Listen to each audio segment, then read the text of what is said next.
Muli po, welcome po sa ating YouTube channel. Kung kayo ay bago pa lamang sa ating channel at ngayon pa lang nakapanood ng ating mga vlog, paki-like, comment at subscribe po. Muli po, eto na naman po tayo, magba-vlog na naman po tayo ng bagong vlog at muli po, ayan na lang po mga pagtilahok po ng mga manok. Yun. Sa mga nakapanood po ng nakaraang vlog natin, marami po ang nag-comment, marami po ang mga nag-react na mga kapatid sa loob ng Iglesia ni Cristo. Mga sabi po nila, ang mga comment po nila, wala pa raw pong pasya ang tagapamahalang pangkalatan o ang Iglesia ni Cristo. Tama po, wala pa pong pasya ang pamamahala po o tanggapan ng Iglesia ni Cristo. Pero ang sinabi ko lamang po doon, ang sigurado na at tiyak na napili na po ng Iglesia ni Cristo ay si Rodante Marcoleta. Opo, kasi alam naman po natin na si Rodante Marcoleta ay Iglesia po ni Cristo at sigurado po na siya po ay susuportahan ng Iglesia ni Cristo kasi ayon na rin po kay Rodante Marcoleta, siya po ay pinayagan ng pamamahala na tumakbo bilang senador. Yun lang po ang sinabi ko po. Ayan po mga manok, yun lang po ang sinabi ko na may napili na ang Iglesia ni Cristo na susuportahan ng mga Iglesia ni Cristo. Commercial, kung kayo ay bago pa lamang po sa aking channel at naririnig po ninyo mga pagtilawak ng manok, ay paki-subscribe po at yung bell ay huwag pong kakalimutan na pindutin para may notification po kayo sa mga vlog na ating ina-upload sa YouTube. Ayun, sabi ko nga po, yun lang po ang sinabi ko na sigurado na at tiyak na susuportahan ng Iglesia ni Cristo. Ito po ang vlog ko, pakinggan po ninyo. Ito po ang isang bahagi nung vlog natin nung nakaraan na marami pong mga nag-react na mga kapatid sa Iglesia ni Cristo kaysa nagsasabi, buti pa ikaw Brad, sabi sa akin, alam mo na may pasya na kami ng mga kaalip sa Iglesia ni Cristo ay hindi pa namin alam ang pasya. Mayroon pong nagsasabing fallen angel, pero naiintindihan ko po ang nararamdaman ninyo kasi sa Iglesia ni Cristo habang wala pong pasya, habang wala pa pong circular sa mga pagsamba kung sino ang susuportahan ng Iglesia ni Cristo ay wala pa pong kandidato na tiyak na susuportahan. Ito po yung vlog ko. Isang bahagi ng vlog ko.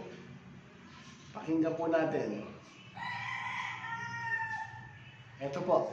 Sabi ko nga po, wala pa po akong binanggit na mga kandidato na susuportahan ng Iglesia ni Cristo maliban po kay Rodante Marcoleta. Ito po.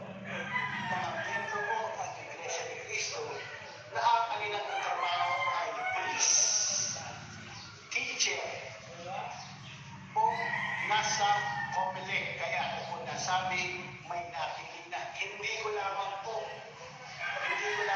may papahayag ngayon. Kasi hinihintay ko po ang official na announcement po ng pamunuan po ng Iglesia ni Cristo. Baka sabihin po kasi ninyo na ang mga sinasabi kong napili ng Iglesia ni Cristo ay sila ganito, sila ganyan, yung sabihin nyo, fake news, di ba? Kaya po, lahat po ng mga sinasabi ko ay may basihan po at may katotohanan po. At ito po ang siguradong napili na po. Isa lamang po ang maibibigay ko na siguradong napili ng Iglesia. Ayan, abangan po ninyo sa sinasabi ko sa vlog ko na iisa pa lamang po isang pangalan lang po. Iisa lamang po ang sinabi ko na tiyak at siguradong susuportahan po ng Iglesia ni Cristo. Yan po ay si Rodante Marcoleta. Kaya po sa mga kapatid na nag-comment, na nag-react, maraming salamat po sa panunod po ninyo ng ating vlog. Alam ko po ang tuntunin sa loob ng Iglesia ni Cristo habang wala pa pong opisyal na pasya o tagubilin sa mga pagsamba. Kung sino ang susuportahan natin ay wala pa pong pinagpasyahan ang Iglesia ni Cristo o hindi pa po sila sigurado na susuportahan ng Iglesia ni Cristo. Ito lamang po ang sinabi ko na tiyak po na susuportahan ng Iglesia ni Cristo. Pakinggan po ninyo. Ito po.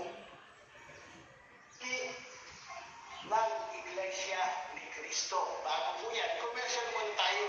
Kung kayo ay bago pa lamang po sa ating channel at ngayon pa lang nakapanood ng ating mga vlog, paki-like, comment, at subscribe po. At yung bell ay huwag kakalimutan na pindutin para may notification po kayo sa mga vlog na ating ina-upload. At mag-comment po kayo. Mag-comment po kayo sa ginagawa natin pag-vlog para makapag-reply po ako sa inyo. Sabi ko nga po, meron na po. Ito po, meron na pong mga napili ang Iglesia ni Cristo na susuportahan sa election 2025. At isa pa lamang po, ito pa lamang po ang maipapahayag ko po sa inyo na totoo at solid na susuportahan po ng Iglesia ni Cristo. Ito po'y kilala na po ng mga miyembro ng mga kaanib sa Iglesia ni Cristo. Sino po ang binabanggit ko? Si Rodante Marcoleta. Diba? Number 38 sa balota. Huwag po ninyong kakalimutan. Si Rodante Marcoleta. Ito po ay talagang napakagaling. Bakit po nasabing napakagaling? Kasi po siya ay galing talaga sa pamilyang mahirap. Ang kanyang po mga magulang ay magsasaka. Ay siya po ay mag-isabungin. Ay siya po naging authority, naging abogado ng mga kababayan natin na nasa laylayan na po o nasa mababang uri ng pamumuhay na katulad natin po ay magtitinda. Yung iba, alam natin, nagtitinda, driver, nagtitinda sa palengke. Kaya po, huwag po natin kakalimutan na ilagay sa ating mga balota si Rodante Marcoleta. Ay Marcoleta, may pag-asa ang bayan. Number 28 sa balota. Diba sabi ko nga po si Marcoleta pa naman po ang maibibigay ko po sa inyo na susuportahan po. Ayun po, doon sa akin nakaraang vlog, ang sinabi ko po na sigurado at tiyak na susuportahan po ng Iglesia ni Cristo ay si Rodante Marcoleta. Pero, abangan po ninyo mamaya sa Net 25, dyan po sa Philippine Arena, may meeting di Abansi po. May grand meeting o napakalaking meeting na gagawin po si Rodante Marcoleta sa Philippine Arena. At tiyak po, yan, naririnig po yung mga manok, at tiyak po na baka po sabihin na rin po, i-announce po ng Iglesia ni Cristo kung sino po ang mga susuportahan ng Iglesia ni Cristo. Kaya abangan po natin. Abangan po natin mamaya po yung meeting di Abansi po ni Rodante Marcoleta na gagawin po sa Philippine Arena. Nakalagay po yan sa thumbnail ko sa harap.